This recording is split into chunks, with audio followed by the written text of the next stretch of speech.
Did you miss your deadline to renew your Medicaid coverage? You can still send your completed annual review form to Healthy Connections Medicaid. You may be assigned to another health plan, but you can ask to come back to First Choice within 60 days of renewed Medicaid eligibility. It's your family.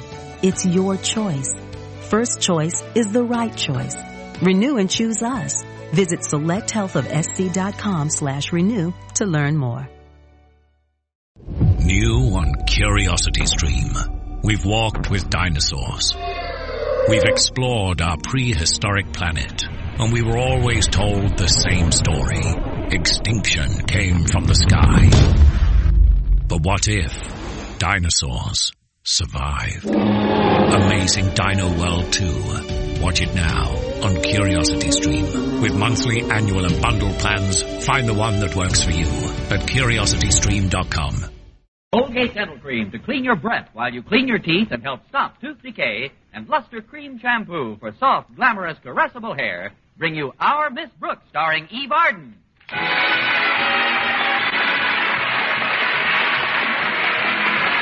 time once again for another comedy episode of Our Miss Brooks, written by Al Lewis. Well, the holiday season is practically with us. To our Miss Brooks, who teaches English at Madison High School, it means more than just a respite from the rigors of a difficult school term. Yes, it means that I'll get a chance to relax and observe the change that takes place in people as Christmas approaches. It's almost visible, the spirit of camaraderie and warm good fellowship which flows between us like a bountiful stream. I only hope that this season our beloved principal, Mr. Osgood Conklin, will get a little on him. I was talking about his temper to my landlady last Friday morning at breakfast. I can't understand it, Mrs. Davis. Everything I do lately seems to rub Mr. Conklin the wrong way. What do you mean, Connie? Well, take yesterday, for instance. I was in his office when I saw his lighted cigar lying on the rug unnoticed. Naturally, I stooped over and picked it up. Wouldn't you? Well, I gave up smoking a long time ago. But I didn't want the office to catch on fire, Mrs. Davis. So I merely put the cigar in an ashtray. You might not believe this, but he was furious. Because you put his cigar back in the ashtray? Well, it wasn't exactly an ashtray. I guess I should have noticed it was an inkwell. Oh, and when you put his cigar in the inkwell, it went out? That isn't the end I put in the inkwell. 3 puffs later, Mr. Conklin could have won first prize in the chow dog contest. He's so unreasonable. You'd think having a blue tongue was a crime. Maybe it was the taste of the ink he objected to. He's always been a finicky eater anyway. But forget about Mr. Conklin, Connie. Just stay out of his way as much as possible. Believe me, I'll do my best, Mrs. Davis. Say, that's quite a batch of mail you've got there. Is it all for you? Mail? Oh, this isn't incoming mail, Connie. These are the letters I picked up from all the kids in the neighborhood.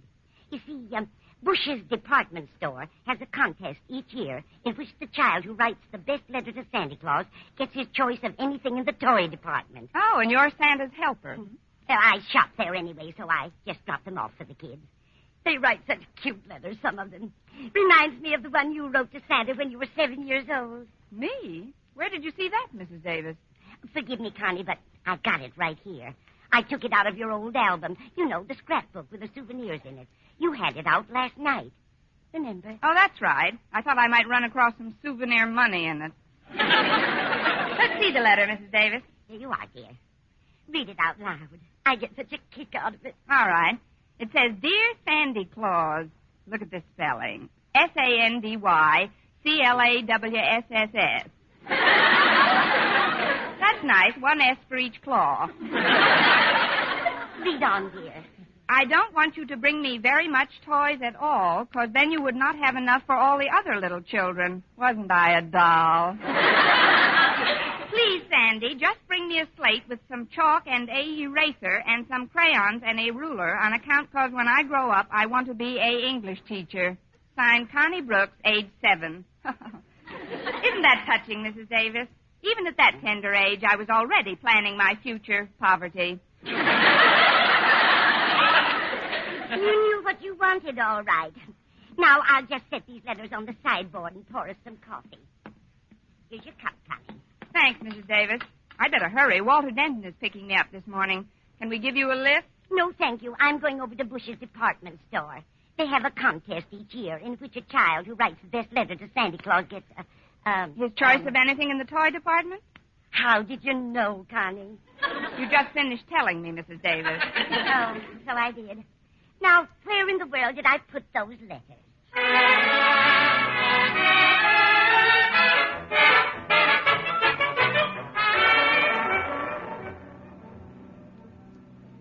What have you done to your car, Walter? Seems to have quite an air about it this morning. It's nothing but your own aromatic presence, Miss Brooks. Well, thanks, Walter, but I'm not what I mean. Wait a minute. Here's a cigar on the seat between us. Oh, probably dropped out of my dad's pocket. I drove him to work this morning. Say, do you mind if I keep it? It might make a nice good morning gesture to Mr. Conklin. I can use one at this point. Oh, sure. My dad's got a pocket full of cigars. But what's wrong with you and old Marblehead? Ew, Mr. Conklin. Are you in the doghouse, Miss Brooks? Where I am shouldn't happen to a dog, Walter. But maybe this little peace offering will help. Smells awfully sweet for a cigar. Oh, it isn't the cigar that has that sweet smell, Miss Brooks. That's Miss Enright. Where is she sitting? In the glove compartment? No, I just dropped her off at the beauty parlor. She was wearing a new perfume. She said it was called Voodoo. Kind of clings to the upholstery, doesn't it? Just like Miss Enright. Oh, I'm sorry, Walter. I shouldn't speak that way about another member of the faculty. Forget I said anything. Oh, sure. I know there's no love lost between you two. Although Miss Enright did pay you a rather nice compliment this morning. She did? Yes, ma'am. She said she thought it was wonderful how you taught the subject of English. Miss Enright said that? Just before she went into the beauty parlor. She said that anybody who could teach a language to so many kids for such a long time, in spite of her obvious difficulty in speaking that language, should get a medal. Maybe the dryer will fall on her. By the way, Walter, did Miss Enright mention her reason for going to the beauty parlor so early in the morning? Oh, come to think of it, she did. She said she was going out with Mr. Boynton after school. But today's Friday, the day Mr. Boynton usually takes me to the zoo. Well, it's also a special occasion for Miss Enright. It's her birthday. And you know something, Miss Brooks? She came right out and told me her age. How old did she say she was, Walter? 27. I guess that's why Mr. Boynton has to take her out today instead of you. I still don't see what Miss Enright's birthday has to do with it. He didn't take her out last year when she was 27. Or the year before when she was 28. Miss Brooks, I seem to detect the presence of the green-eyed monster in this vehicle. She can't possibly be back from the beauty parlor yet. Oh, it just makes me mad, Walter, the way some women try to keep their ages hidden. Why, if anybody wanted to make it their business, they could find out my age in a minute. How old are you, Miss Brooks? None of your business.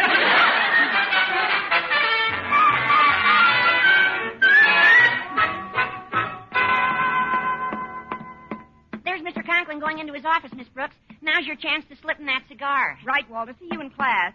Good morning, Mr. Conklin. Good morning, Miss Brooks. Have a cigar? Cigar? Yes, sir. I just happened to have it on me.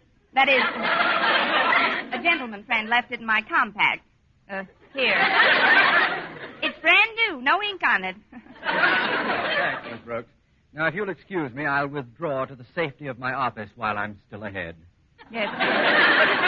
Goodbye, Mr. Conklin. Goodbye. Good morning, Miss Brooks. Hello, Miss Enright.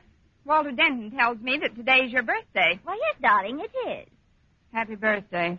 And I shall bask in the warmth of that greeting all day. Well, I'm sorry, Miss Enright, but I don't think it's fair of you to make Mr. Boynton break a date with me just because it's your birthday. Oh, I didn't make him do anything, Miss Brooks. It's obviously a matter of preference. Put down a brightly colored gay silk scarf and an old gray shoe, and even a baby will reach for the scarf. Are you calling me an old gray shoe? Well, if it fits, darling, slip it on.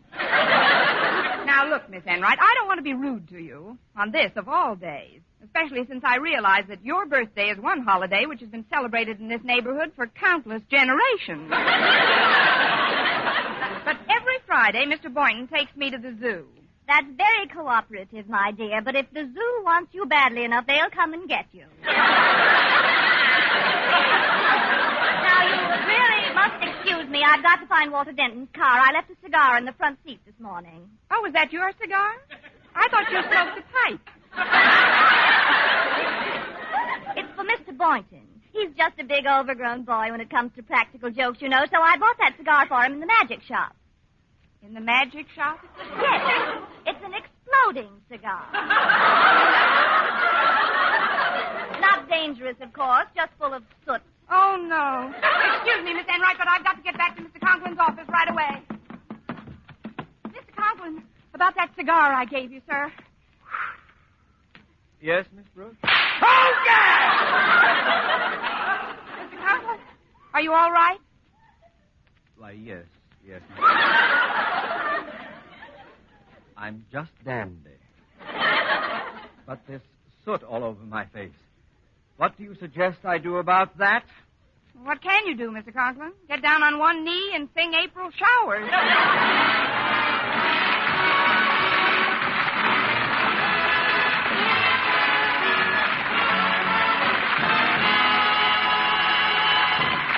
Our Miss Brooks, starring Eve Arden, will continue in just a moment. But first, here is Vern Smith.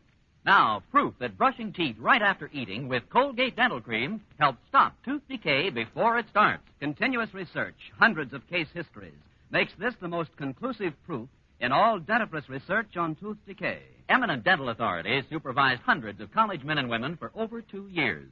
One group always brushed their teeth with Colgates right after eating. The other followed their usual dental care. The group using Colgate Dental Cream as directed, using Colgates exclusively, showed a startling reduction in average number of cavities, far less tooth decay. The other group developed new cavities at a much higher rate. No other dentifrice offers proof of these results. Modern research shows decay is caused by mouth acids, which are at their worst right after eating. Brushing teeth with Colgates as directed helps remove acids before they harm enamel.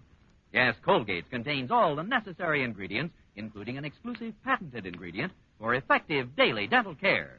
So remember, always use Colgate Dental Cream to clean your breath while you clean your teeth and help stop tooth decay.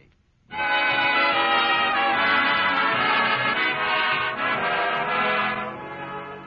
I finally convinced Mr. Conklin that the cigar episode should be included in my list of unpremeditated crimes. Then when lunch period dragged itself around, I hastened to the cafeteria to see if Miss Enright was with Mr. Boynton. She wasn't, so in 4 seconds flat, I was. I waited all during lunch for him to break our date for that afternoon, but he remained strangely silent. So while we were drinking our coffee, I summoned all my feminine wiles and subtly remarked, "Is I is or is I ain't your baby?"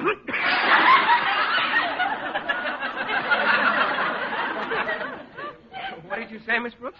Nothing, Mr. Boynton. Here's a napkin. It's just that I get a distinct feeling of guilt emanating from your side of the table. Guilt? What makes you say that? You paid for my coffee. It's all right. You can pay for mine next time. I paid for yours last time. We're even. But today is Friday, Mr. Boynton. Is that right? That's right. And we usually go to the zoo on Friday. Isn't that so? Yes, that's so. Well? Well, what? Is I is or is I ain't your baby? If you mean am I keeping our engagement, Miss Brooks, well, a funny thing happened this morning. On your way to the rabbit's cage? Yes. As a matter of fact, I was in my lab when it happened. I remembered an appointment I made for this afternoon with somebody else. Namely? My grandmother. That's it. My grandmother came into town unexpectedly this morning, and I promised to take her out for the day. She's rather helpless, you see, because, well, she's quite far along in years. You're not just clacking your crockery, Doc. It so happens, Mr. Boynton, that I know your grandmother. You do? Yes, she's 27 years old, and she teaches English at Madison High School. Miss Brooks, I've decided that rather than stoop to deception, I'd better be honest about this thing. What I told you just now about my grandmother, it isn't true. No. No, I made a date with Miss Enright for today, but only because it's her birthday, Miss Brooks. She told me her folks were living in another part of the country, and... My folks live in another part of the country. Well, Miss Enright also said she didn't have too many friends. I don't have too many friends. But Miss Enright is 27 years old today. My folks live in another part of the country. Well, I'm sorry, Miss Brooks. I just didn't want your feelings to be hurt. Don't worry about my feelings, Mr. Boynton. I've sent away for a plastic set. Hi, Miss Brooks, Mr. Boynton. Hello, Harriet. How are you, Harriet? Would you care to sit down? There's plenty of room at this table. Oh, thanks just the same, Mr. Boynton, but I've got to take this container of coffee to Daddy. Oh, is your father lunching in his office, Harriet? Yeah. He says he's too embarrassed to eat in public today. There seems to be something on his neck he can't get off. The Board of Education? It's some black stuff. He didn't want to talk about it too much. Here, Harriet, let me take that coffee down to him. but It's the least I can do. You sit here and chat with Mr. Boynton, dear. He's very good company today, loaded with stories. Well, all right, Miss Brooks, if you say so. Here's the coffee, and here's some extra sugar. Daddy likes it plenty sweet. Thanks, Harriet. I'll see you later, won't I, Miss Brooks? As we both get older, you mean? Please drop into my lab after school. Maybe we can work something out. Perhaps we can all have a date together. Fine. I'll bring my grandfather for Miss Enright.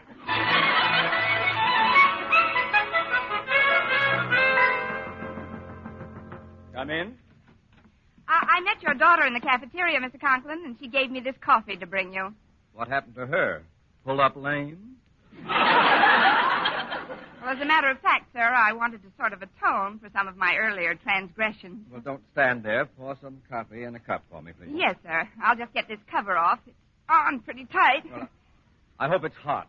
If there's anything I can't stand, it's cool coffee. Oh, I'm sure it's piping hot, Mr. Conklin. I can tell by the way the container feels. This lid is so... Let me help you. No, it's coming now.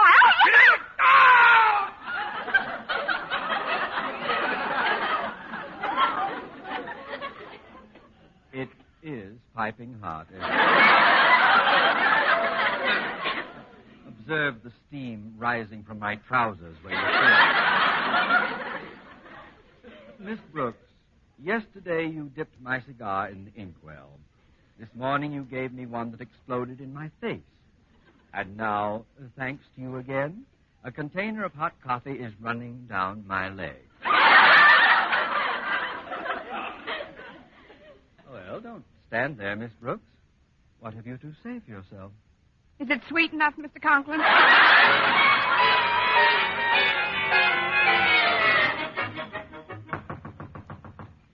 If it isn't Miss Brooks, come in. I said come in. You are Osgood Conklin. I am. No doubt you heard of Bush's department store. I have. Well, I'm Bush. I'm a little pooped myself.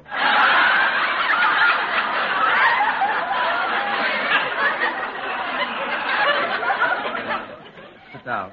I'll be brief, Mr. Conklin. Each year, my store gives away contest prizes to children who write in the best letters to Santa Claus. We like to choose some prominent citizens in our community to play Santa for this occasion. Hence my visit here. My dear Mr. Bush, if you're suggesting that I involve myself in the squalling clamor of hundreds of children in a department store, put it out of your mind. But, Mr. Conklin... You have no way of knowing this, of course, but I am a person with extremely high blood pressure and acute hypertension. Playing Santa to a band of yowling brats is out of the question. But I've invited all the photographers and reporters, Mr. Conklin. You'll get at the very least a 2-column picture in every paper. I'm sorry. It's absolutely unthinkable for me to 2-column picture? Of course. You see, we've picked the winning letter, and you're the ideal choice to present the grand prize this afternoon. Why me? Because you're a school principal, and the contest winner is a little 7-year-old girl who wants to be a teacher when she grows up. A teacher? Well, I guess I can arrange it. I'd hate to disappoint a child, especially this obviously backward little tyke. What time shall I be there, Mr. Bush? 4 o'clock sharp, please, and thank you so much for accepting our invitation. You're welcome, I'm sure. Now, if you'll excuse me, sir, I must inspect some new gym equipment that just arrived. Of course, Miss Conklin. Oh, before I leave your office, may I use the phone? Certainly. It's right there on my desk. See you at 4, Mr. Bush. Right, thank you. Santa Claus is coming to town. Hello, Mrs. Davis speaking. Oh, this is Mr. Bush of Bush's department store. My secretary gave me your phone number, Mrs. Davis. Told me what a grand job you've done of rounding up the children's letters in our Letter to Santa contest. I was glad to help, Mr. Bush. Thank you, Mrs. Davis. Now, there's just one bit of information I need from you. Do you know where, Connie Brooks lives? Connie Brooks? Certainly. She lives right here with me. Well, that's a coincidence. Could I speak with her? Not now. She's still in school. Of course. It's not 3 o'clock yet. As a matter of fact, I was just getting ready to pick her up. One of the students in school with her usually takes her home, but he's busy today. I see. Well, Miss Davis, you can do me a great favor. Instead of taking her home today, bring Connie right over to our store. What for? You'll see. What kind of toys does she favor, Mrs. Davis? Toys.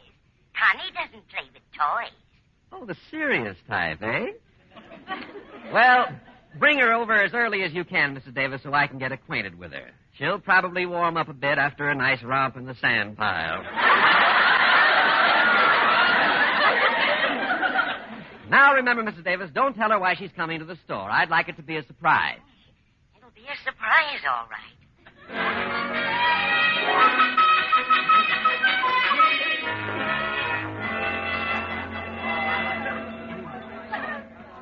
Now, will you please tell me what we're doing in Bush's department store, Mrs. Davis? I haven't enough money left to buy a Christmas seal, let alone do any shopping. Be patient, Connie. We'll find out as soon as I can locate Mr. Bush.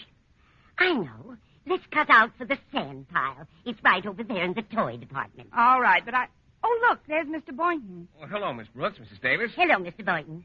Excuse me just a moment, won't you? I'll go on ahead, Connie, and find Mr. Bush. Fine, Mrs. Davis. Well, Mr. Boynton, doing a little last-minute Christmas shopping? Oh, not exactly, Miss Brooks. Miss Enright asked me to come over here right after school. She's crazy about children, she says, and they're having some sort of contest here today. Where is she now? Well, she's in the hardware department picking up a new roaster. She says next to children, she likes nothing better than cooking and housework. I bet she's terribly decent to animals, too. I'm sorry I didn't see you after school, but Miss Enright insisted we leave at once. After all, it is... Her birthday today, I know, Mr. Boynton. I had a hunch you two would wind up alone. Oh, we're only going to a movie, Miss Brooks. Donald O'Connor in Francis just opened at the State. It's the story of an army mule. Oh? That's where you're taking Miss Enright? That's right. What are you trying to do, start your own mule train? I just got the most charming pot, darling. Oh, you've acquired one of your own, haven't you, Mr. Boynton? Hello, Prudence. Cooked any interesting children lately?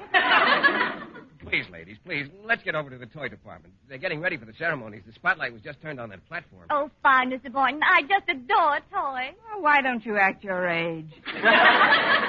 Come along, Miss Brooks. I see Mrs. Davis right in the front row.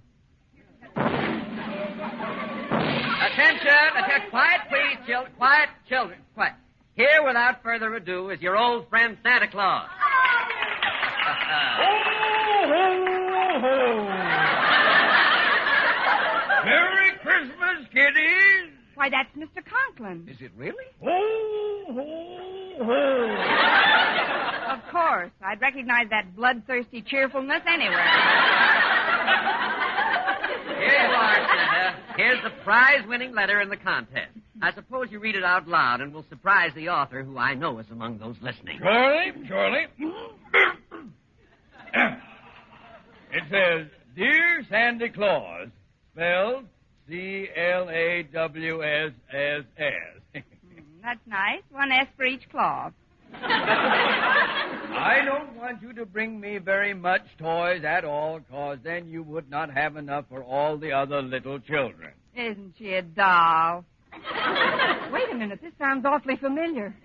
Please, Sandy, just bring me a slate with some chalk and a eraser and some crayons and a ruler, 'cause when I grow up, I want to be a English teacher. Oh, no. Signed, Connie Brooks, age 7. Now, if this little girl will step up. Connie Brooks! You sound like you know this girl, Mr. Conklin. Well, let's get her up to the platform. Where are you, honey? You, Mr. Bush, down here. I'm Mrs. Davis. Oh, hello, Mrs. Davis. The girl you're looking for is standing right here beside me. What? Who are you? I'm Connie Brooks, age 7.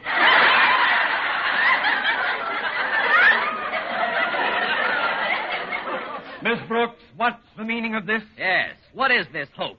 Oh, there was no hoax intended, gentlemen. Mrs. Davis must have absent-mindedly put my letter in with the other kids. When I wrote that letter, I was actually 7 years old. You were never that young, darling. Oh, this is terrible. The press and photographers will be here any minute. Give me that bag of toys, Mr. Conklin. This girl gets nothing. Now, hold on there, Mr. Bush.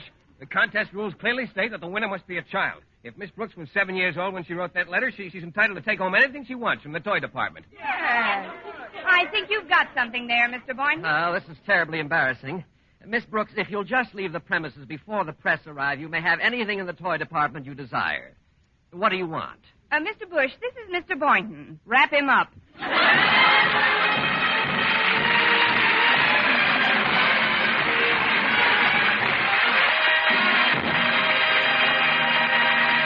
Eve Arden returns in just a moment, but first... Dream girl, beautiful luster cream girl. Tonight? Yes, tonight. Show him how much lovelier your hair can look after a Luster Cream shampoo. Luster Cream, world's finest shampoo. No other shampoo in the world gives Kay Duma's magic blend of secret ingredients plus gentle lanolin.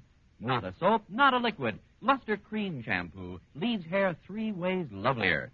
Fragrantly clean, free of loose dandruff, glistening with sheen, soft, manageable. Even in hardest water, Luster Cream lathers instantly. No special rinse needed after a Luster Cream shampoo. So gentle, Luster Cream is wonderful even for children's hair. Tonight, yes, tonight, try Luster Cream shampoo. Dream girl, beautiful Luster Cream girl. Your crowning glory too, a Luster Cream shampoo. And now, once again, here is Eve Arden. This Christmas, give yourself and your family the gift that keeps on giving. United States Savings Bonds, the present with a future. And buy savings bonds regularly. Start preparing now for those things you know you're going to want and need in the future. If you're on a regular payroll, use the Easy Payroll Savings Plan. If you're self-employed, use the Bond-a-Month Plan. Invest today in security, your own economic security and the security of your country. Buy United States Savings Bonds today. Next week, tune into another Our Miss Brooks show brought to you by Luster Cream Shampoo for soft, glamorous, caressable hair and Colgate Dental Cream to clean your breath while you clean your teeth and help stop tooth decay. Our Miss Brooks, starring Eve Arden, is produced by Larry Burns, directed by Al Lewis, with music by Wilbur Hatch. Mr. Boynton is played by Jeff Chandler, Mr. Conklin by Gail Gordon. Others in tonight's cast were Jane Morgan, Dick Crenna, Gloria McMillan, Mary Jane Croft, and Hal March.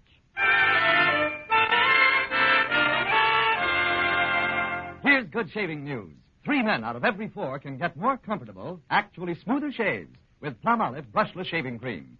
This is not just a claim. Here's the proof. 1,297 men tried the Palmolive brushless way to shave described on the tube. And no matter how they shaved before, 3 men out of every 4 got more comfortable, actually smoother shaves. Try Palmolive brushless yourself. See if you don't get more comfortable, actually smoother shaves the proved Palmolive brushless way. For mystery liberally sprinkled with laughs, listen to Mr. and Mrs. North, the exciting, fun-packed adventures of an amateur detective and his beautiful wife. Tune in Tuesday evening over most of these same stations. And be with us again next week at this same time for another comedy episode of Our Miss Brooks. Bob Lamont speaking. This is CBS, the Columbia Broadcasting System.